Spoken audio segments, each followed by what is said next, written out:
అల్లు అర్జున్ ప్రస్తుతం 'పుష్ప 2' ఇంటర్నేషనల్ లెవెల్లోకి వెళ్ళిపోయింది. బన్నీ బ్రాండ్ ప్రస్తుతం నేషనల్ వైడ్‌గా పాకింది.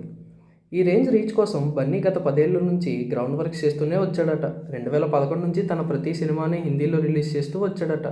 ఆ ఖర్చులన్నీ కూడా తను సొంతంగానే పెట్టుకునేవాడట. ఆడినా ఆడకపోయినా అక్కడ తన ఫేమస్ అయితే తెలియాలి కదా అన్న టైపులో తన ప్రతి సినిమాని అక్కడ పుష్ చేస్తూ వచ్చాడట.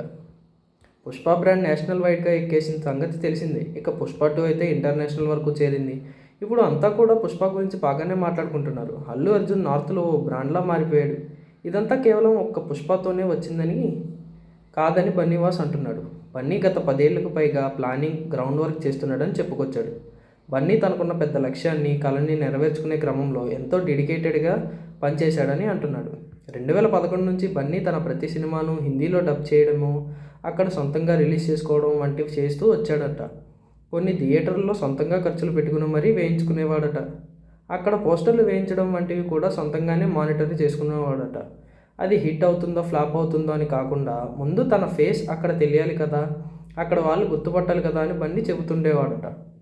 అలా 'పుష్ప'కి కాస్త టాక్ రావడంతో అక్కడ ఈ 10 ఏళ్ల కష్టానికి తగ్గ ప్రతిఫలం వచ్చిందని, ఈ 10 ఏళ్లకు 'పుష్ప'తో పే ఆఫ్ జరిగిందని బన్నీవాస్ అంటున్నాడు.